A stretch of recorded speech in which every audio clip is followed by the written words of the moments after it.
ఈ రోజుల్లో చాలా ఇళ్లల్లో ఒకే పరిస్థితి. బయటికి చూస్తే అంతా బాగానే ఉంటుంది కనిపిస్తుంది. కానీ లోపల మాత్రం ఒత్తిడి, ఆందోళన, నిద్రలేని రాత్రులు, అప్పులు తలపై కొండలా ఉన్నాయి. బ్యాంక్ లోన్సు, ఈఎంఐలు, చేతికి వచ్చే జీతం కంటే ఖర్చులు ఎక్కువగా కనిపిస్తున్నాయి.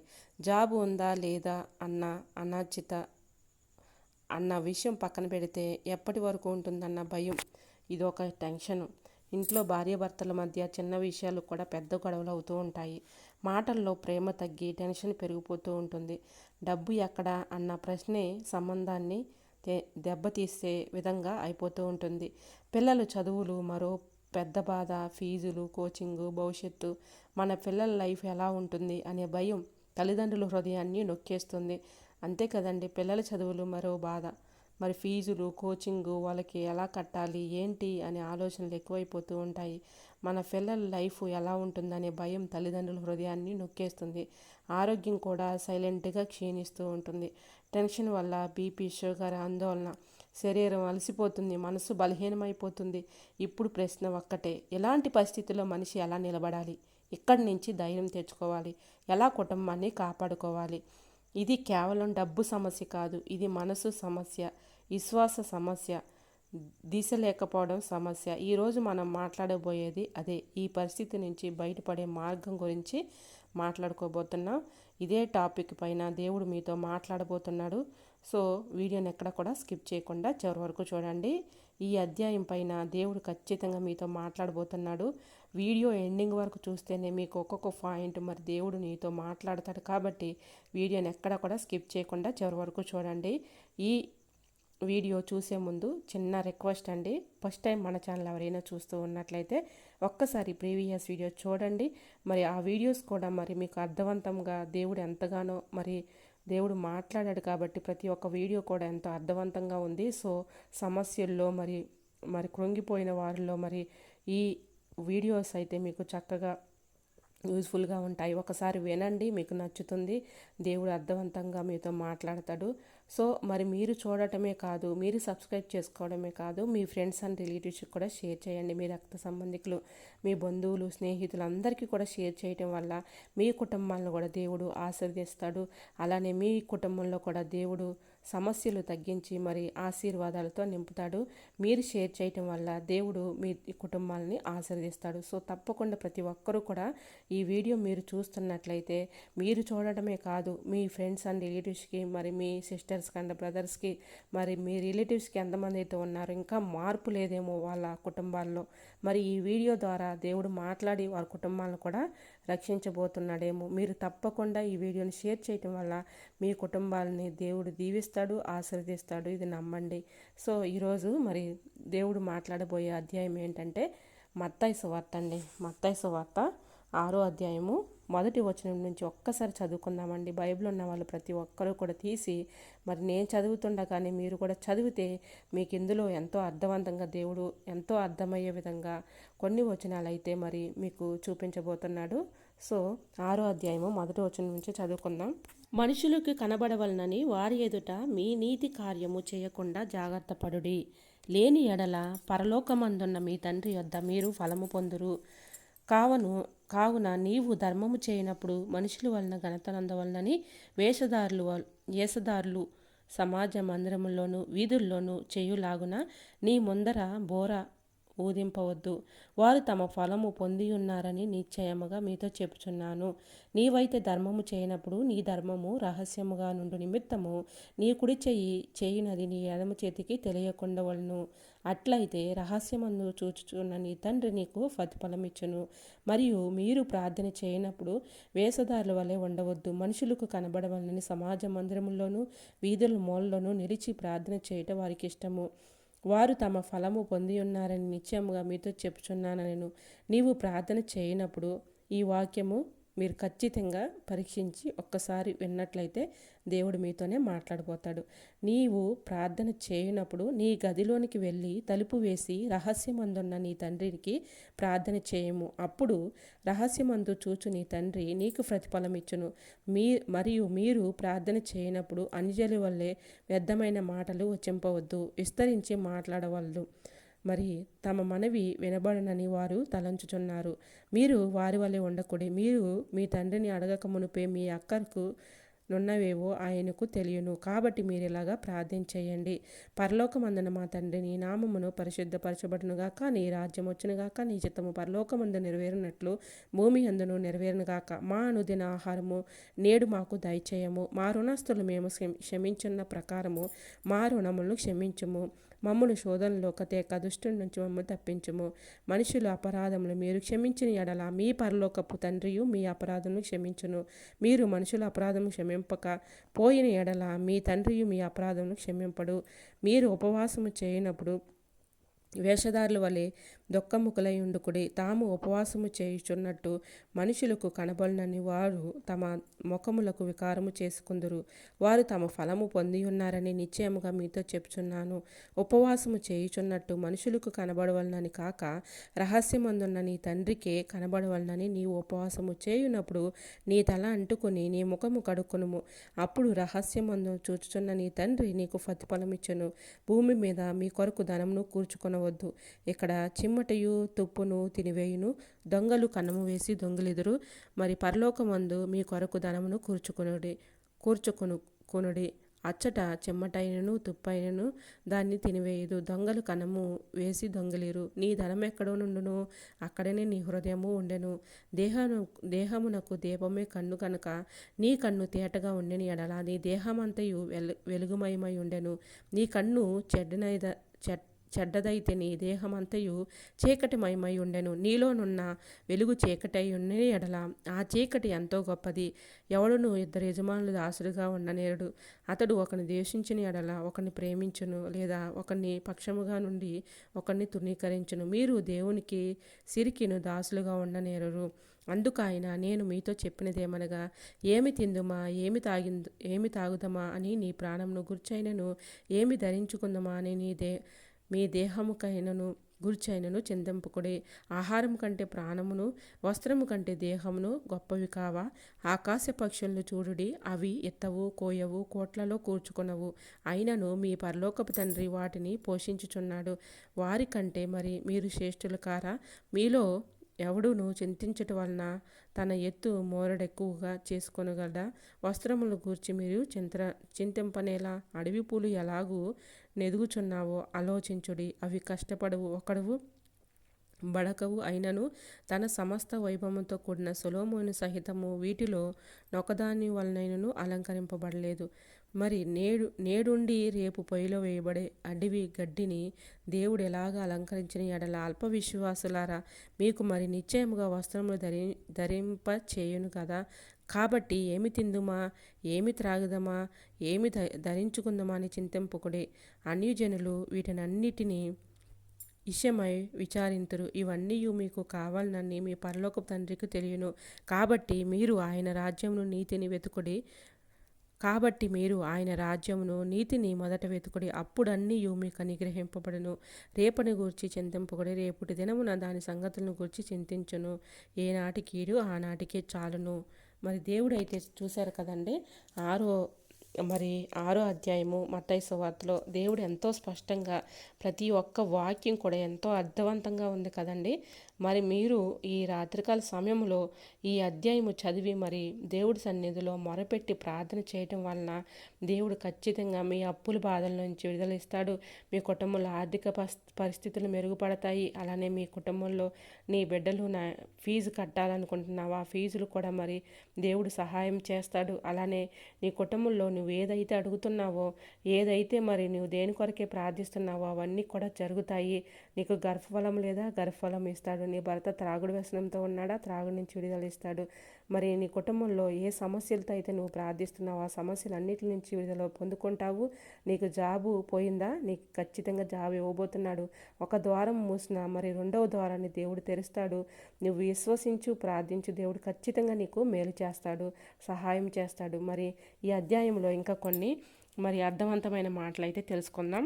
ఈ కాలంలో చాలా ఇళ్లలో ఒకే పరిస్థితి. బ్యాంకు లోను, చీటీ అప్పు, ఫ్రెండ్ దగ్గర అప్పు, ఈఎంఐలు ఒత్తిడి, జాబ్ సెక్యూరిటీ లేదు. బయటకు చూస్తే అన్నీ బాగానే ఉన్నట్లు కనిపిస్తాయి. కానీ లోపల మాత్రం భయం. రేపేమవుతుందో, ఈ నెల ఫీజులు ఎలా కడతాము, ఇంట్లో గొడవలు ఎప్పుడూ తగ్గుతాయి, ఇలా ఆలోచిస్తూ మనసు అంతా కూడా అలసిపోతూ ఉంటుంది. అక్కడే ఈ అధ్యాయం మన జీవితంలోకి వస్తుంది. ఈ వాక్ ఈ ఒక్క వాక్యము చాలామందికి వినిపించింది, కానీ అర్థం చేసుకున్నారా? రేపు గురించి ఆలోచించవద్దు అనడం కాదు, రేపు గురించి భయపడొద్దు అని చెబుతుంది. అప్పులు మొదటిగా రాసుకోండి. అప్పులు ఒత్తిడి దేవుడు పోషిస్తాడు. అప్పుల నుంచి దేవుడు మనల్ని పోషిస్తాడు, దేవుడు సహాయం చేస్తాడు. మొదటిదిగా అప్పులు ఒత్తిడి దేవుడు తప్పకుండా మనల్ని పోషిస్తాడు. మొదటి పాయింట్గా రాసుకోండి. ఆకాశ పక్షుల్ని చూడుడి, అవి విత్తవు కోయవు, అయినా మీ పరలోకపు తండ్రి వాటిని పోషించడా? పక్షులకు దేవుడు ఆహారం ఇస్తే నీకివ్వడా? మరి మన దేవుడు పక్షులకి ఆహారం ఇస్తున్నాడు కదా, మనకివ్వడా? అప్పులు ఉండొచ్చు, కానీ దేవుడు నీ జీవితాన్ని వదిలిపెట్టలేదు. అప్పు అంటే అంతం కాదు, ఇది ఒక దశ మాత్రమే. ఇంకా రెండవదిగా కుటుంబ ఆర్థిక సమస్యలు. కుటుంబంలో అనేకమైన ఆర్థిక సమస్యలతో ఇబ్బంది పడుతున్నావా? అయితే దేవుడు నీతోనే మాట్లాడబోతున్నాడు.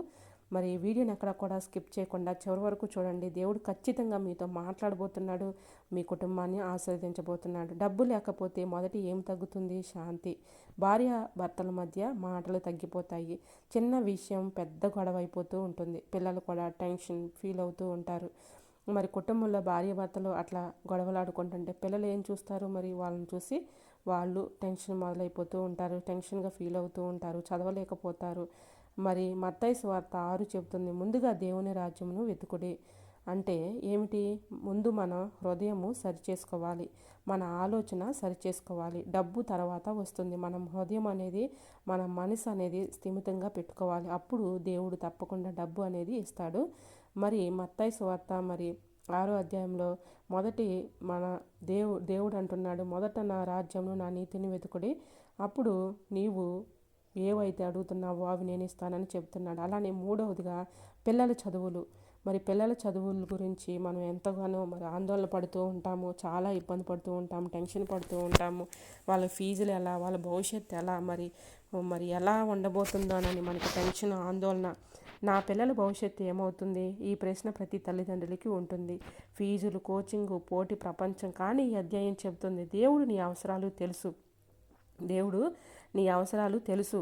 నీ పిల్లల భవిష్యత్తు నీ చేతుల్లో మాత్రమే లేదు. వారి కోసం నువ్వు కష్టపడు, మిగతాది దేవునికి అప్పగించు. యేసయ్యా, నేను ఈ రోజంతా కష్టపడ్డాను, నేను నీ చేతిలో పెట్టుకుంటున్నాను, నా భారం అంతా నీ మీద పెడుతున్నాను, నా పిల్లల విషయం నీ చేతిలో పెడుతున్నాను అయ్యా. నా కష్టం విలువ నీకు తెలుసు. నా పిల్లల భవిష్యత్తును మీరు దీవించండి, ఆశ్రయించండి, నా సహాయం చేయండి అని ప్రార్థించు. మిగతాదంతా దేవుడే చూసుకుంటాడు. ఇంకా 4వదిగా భార్యాభర్తల మధ్య అనుబంధం. డబ్బు లేనప్పుడు ప్రేమ పరీక్షించబడుతూ ఉంటుంది. డబ్బు లేనప్పుడే భార్యాభర్తల మధ్య అసలైన ప్రేమ అనేది కనిపిస్తుంది. సో అక్కడే ఈ అధ్యాయం చెప్తుంది, నీ హృదయం ఎక్కడ ఉందో నీ ధనము అక్కడే ఉంటుంది. దేవుడు చెప్తున్నాడు, వినండి. నా మాటలు కాదండి, దేవుడు మీతో మాట్లాడబోతున్నాడు. అక్కడ ఈ అధ్యాయం చెప్తుంది, నీ హృదయం ఎక్కడ ఉందో నీ ధనము కూడా అక్కడే ఉంటుంది. మనసు డబ్బు మీదే ఉంటే ప్రేమ మాయమైపోతుంది. మనసు డబ్బు మీద ఉంటే మన ప్రేమ అనేది కనిపించదు. మనసు కుటుంబంపై ఉంటే డబ్బు సమస్యలు కూడా కలిసి ఎదుర్కొంటూ ఉంటాము. మనం భార్యాభర్తలు అనేది చికాకులు పడకుండా, గొడవలు పడకుండా, ఒక చిన్న విషయానికే డబ్బు దగ్గర అనేకమైన గొడవలు వస్తూ ఉంటాయి. సో ఇద్దరూ కలిసి ఫేస్ చేశారనుకోండి, ఆ సమస్య అనేది సాల్వ్ అయిపోతూ ఉంటుంది. సో మనసు కుటుంబంపై ఉంటే డబ్బు సమస్యలు కూడా కలిసి ఎదుర్కొంటారు. సో ఇద్దరూ కలిసి ఆ సమస్యని సాల్వ్ చేస్తే తప్పకుండా దేవుడు సహాయం చేస్తాడు. ఇంకా 5వదిగా ఆరోగ్యం. అప్పులు, టెన్షన్, నిద్రలేమి, బీపీ, షుగర్, ఆందోళన, ఇంక ఇవన్నీ కూడా మనకి ఆరోగ్యపరంగా చాలా ఇబ్బందులు పెట్టేస్తూ ఉంటాయి. మత్తయి సువార్త చెబుతుంది 6వ అధ్యాయంలో, ఆందోళన వల్ల మీ జీవితం ఒక క్షణమైనా పెంచగలరా? మీరు ఎంత ఆలోచిస్తున్నారు కదా, రేపు ఏం సంభవిస్తుందో, రేపు ఏం జరుగుతుందో, నా పిల్లల భవిష్యత్తు ఏంటి, నా భార్య భవిష్యత్తు ఏంటి, నా భవిష్యత్తు ఏంటి, నా కుటుంబంలో ఉన్న నా తల్లిదండ్రుల భవిష్యత్తు ఏంటి, మా జీవితం ఎలా ఉండబోతుందని ఆందోళన వల్ల మీ జీవితం ఒక్క క్షణమైనా పెంచగలరా? పెంచలేరు కదా. సమాధానం లేదు. అందుకే ఆందోళన తగ్గించు, విశ్వాసం పెంచుకో. సో తప్పకుండా దేవుడు ఆరోగ్యం ఇస్తాడు, మనకి సహాయము చేస్తాడు. ఇంకా 6వదిగా జాబు భయం. జాబ్ ఎప్పుడైనా పోవచ్చు అనే కాలం అయితే ఇది. కానీ ఈ అధ్యాయం చెప్తుంది దేవుడు నీ అవసరాలు ముందే తెలుసు. మరి మన అక్కర్లన్నీ కూడా ముందుగానే తెలిసి ఉన్న ప్రభువుకి మరి మనం చెప్పగలిగింది మనం మరి మన ఇంట్లో సమస్యలు ఉన్నాయనుకోండి, మరి వాటిని మనం దేవుని సన్నిధిలో కుమ్మరిస్తే దేవుడు ఖచ్చితంగా సహాయం చేస్తాడు. కానీ ఈ అధ్యాయం చెబుతుంది దేవుడు నీ అవసరాలు ముందే తెలుసుకుంటాడు. నీ పని ఏమిటి? నీ స్కిల్ పెంచుకో, నిజాయితీగా పనిచేయి, నెగిటివ్ ఆలోచనలు తగ్గించు, ప్రార్థన కృషి రెండూ చెయ్యి. ప్రార్థన చేయాలి, ప్రయత్నం కూడా చేయాలి. మరి ఇవన్నీ కూడా ఉంటే దేవుడు ఖచ్చితంగా నీకు జాబ్ విషయంలో సహాయం చేస్తాడు. మరి నాకు జాబు లేదు, నేను ఎలా బ్రతకాలి, నా కుటుంబాన్ని ఎలా పోషించాలి అనే నిస్సహాయ స్థితిలో నువ్వు ఉన్నావా? అయితే దేవుడు నీతోనే మాట్లాడుతున్నాడు. నీ స్కిల్ పెంచుకో, ముందు నువ్వు భయపడవద్దు, కృంగిపోవద్దు. దేవుని యందు భయభక్తులు కలిగి ఈ అధ్యాయం చదివి ప్రార్థించి మరి నీ స్కిల్ పెంచుకో, తప్పకుండా దేవుడు సహాయం చేస్తాడు. నిజాయితీగా పనిచేయి, తప్పకుండా దేవుడు సహాయం చేస్తాడు. నెగిటివ్ ఆలోచనలు తగ్గించు, దేవుడు ఖచ్చితంగా సహాయం చేస్తాడు. ప్రార్థన కృషి రెండూ చెయ్యి. ప్రార్థన చేయాలి, ప్రయత్నం చేయాలి. రెండూ చేస్తూ ఉంటే దేవుడు ఖచ్చితంగా నీకు సహాయం చేస్తాడు. నీకు జాబు ఇస్తాడు, మీ కుటుంబాన్ని పోషిస్తాడు, మరి నీ కుటుంబాన్ని ఆశీర్వదిస్తాడు. సో ఈ అధ్యాయం ఎందుకు చదవాలి? ఎందుకంటే ఇది నీ ఆర్థిక పరిస్థితిని వెంటనే మార్చకపోయినా నీ ఆలోచన మార్చేస్తుంది. సో ఈ అధ్యాయము ప్రతి ఒక్కరూ కూడా చదవాల్సిందిగా ఆ దేవుని పేట అందరికీ కూడా మనవి చేస్తున్నాను. ఈ అధ్యాయం చదవటం వలన నీ ఆర్థిక పరిస్థితి వెంటనే మార్చకపోయినా నీ ఆలోచన మార్చేస్తుంది. ఆలోచన మారితే జీవితం మారుతుంది. సో ఎలా చదవాలి? 7 రోజులు వరుసగా చదవండి. ప్రతిరోజు కూడా ఒక వాక్యం హైలైట్ చేసుకోండి. కుటుంబంతో కలిసి చదవండి. చివరిలో 2 నిమిషాలు ప్రార్థించండి. మరి కుటుంబంతో మీరు కలిసి 7 రోజులుగా వరుసగా చదివితే ప్రతిరోజు కూడా ఒక వాక్యం అనేది మనం హైలైట్ చేసుకోవాలి. కుటుంబంలో కలిసి చదవండి. చివరిలో 2 నిమిషాలు అందరూ కలిసి ప్రార్థించండి. దేవుడు ఖచ్చితంగా మీ కుటుంబాన్ని ఆశీర్వదిస్తాడు. మీ కుటుంబంలో ఏదైతే కొదువుగా ఉందో ప్రతి ఒక్క అవసరాన్ని కూడా దేవుడు తీరుస్తాడు. మరి అప్పుల్లో ఉన్నావా? వడ్డీలు కట్టుకోలేకపోతున్నావా? అప్పుల సమస్య నుంచి విడుదలిస్తాడు. మరి జాబు లేదని చింతిస్తున్నావా? దేవుడు ఖచ్చితంగా నీ సహాయం చేస్తాడు. ప్రార్థన చెయ్యి, ప్రయత్నం చెయ్యి. దేవుడు రెండు చేయటం వల్ల నీకు సహాయం చేస్తాడు, జాబ్ ఇస్తాడు. మూడవదిగా మరి నీ పిల్లల చదువులు భవిష్యత్తును కూడా నువ్వు మరి రేపు ఏమి జరుగుతుందో అనే ఆందోళన వద్దు, తప్పకుండా నీకు సహాయం చేస్తాడు. ఎట్నుంచి వస్తుందో తెలియదు సహాయం. ఒక ఫోన్ కాల్ ద్వారా రావచ్చు, ఒక మెసేజ్ ద్వారా రావచ్చు. సో నువ్వు భయపడవద్దు, కృంగిపోవద్దు. మరి 7 రోజులు కూడా వరుసగా చదవండి. ప్రతిరోజు ఒక వాక్యం అనేది హైలైట్ చేసుకోండి. కుటుంబంలో కలిసి మరి చదవండి. చివరిలో 2 నిమిషాలు మాత్రం ప్రార్థన చేయడం మర్చిపోవద్దు. ప్రతి ఒక్కరూ కూడా కుటుంబంలో ఎంతమంది అయితే ఉన్నారో అంతమంది 2 నిమిషాలు చక్కగా ప్రార్థన చేశారనుకోండి, దేవుడు ఖచ్చితంగా మీ కుటుంబాన్ని ఆశీర్వదిస్తాడు. మరి అప్పులు నీ పేరుని నిర్ణయించవు, నీ పరిస్థితిని, నీ భవిష్యత్తుని కాదు. నువ్వు ఈరోజు ఎంత దిగులుగా ఉన్నా దేవుడు నీ జీవితంలో పని చేస్తూనే ఉంటాడు. రేపటి గురించి భయపడటం ఆపి ఈరోజు నీ చేతిలో ఉన్నది ఒక విశ్వాసం, చిన్న ప్రార్థన. ప్రభువా, మా ఇంట్లో ఉన్న భయాన్ని తీసివేయి. అప్పుల కంటే విశ్వాసం పెద్దది కావాలి, ఆందోళన కంటే శాంతి పెద్దది కావాలి. మా కుటుంబాన్ని నిలబెట్టని ప్రార్థన చేయండి. దేవుడు ఖచ్చితంగా మరి మీకు సహాయం చేస్తాడు. అప్పుల ఊబిలో నుంచి విడుదలిస్తాడు. మరి అప్పుల ఊబిలో మరి ఈఎంఐలు మరి వడ్డీలు కట్టి నువ్వు ఇబ్బంది పడుతున్నావేమో, అప్పులు ఊబిలో నుంచి నిన్ను లేవనెత్తుతాడు. త్రాగుడు వ్యసనంతో నీ భర్త బాధపడుతున్నాడా? ఆ వ్యసనం నుంచి తప్పించి దేవుడు సహాయం చేస్తాడు. మరి గర్భఫలం లేదని బాధపడుతున్నావా? నీకు తప్పకుండా దేవుడు గర్భఫలాన్ని ఇస్తాడు. సో ఇంకా నీ పిల్లలు చదువుల విషయంలో సహాయం చేస్తాడు. సో ఎన్ని విషయాలైనా కూడా దేవుడు ఖచ్చితంగా అనారోగ్య సమస్యతో బాధపడుతున్నావా? ప్రతి ఒక్క అనారోగ్యాన్ని కూడా తీసివేసి నీకు స్వస్థత ఇస్తాడు. దేవుడి మీద ఆధారపడు. మరి ఈ అధ్యాయం చదివి ప్రార్థించు. దేవుడు ఖచ్చితంగా నీకు అద్భుతాలు చేస్తాడు, సమస్యల నుంచి విడుదలిస్తాడు. మరి ఈ వాక్యం మీకు ఎలా అనిపించింది అనేది కూడా కమెంట్ సెక్షన్లో కమెంట్ చేయండి. మీరు వినడమే కాదు, మీ ఫ్రెండ్స్ అండ్ రిలేటివ్స్కి షేర్ చేయండి. మీరు షేర్ చేయటం వల్ల మీ కుటుంబాన్ని దేవుడు ఆశీర్వదిస్తాడు, మరి దీవిస్తాడు. కాబట్టి ప్రతి ఒక్కరూ కూడా ఈ వీడియోని మీ ఫ్రెండ్స్ అండ్ రిలేటివ్స్ షేర్ చేయండి. ఈ వాక్యము దేవుడు వినికిడిలో దీవించునుగాక. మీ అందరినీ దేవుడు దీవించునుగాక. మరొక వీడియోతో మళ్ళీ కలుద్దాం. Praise the lord.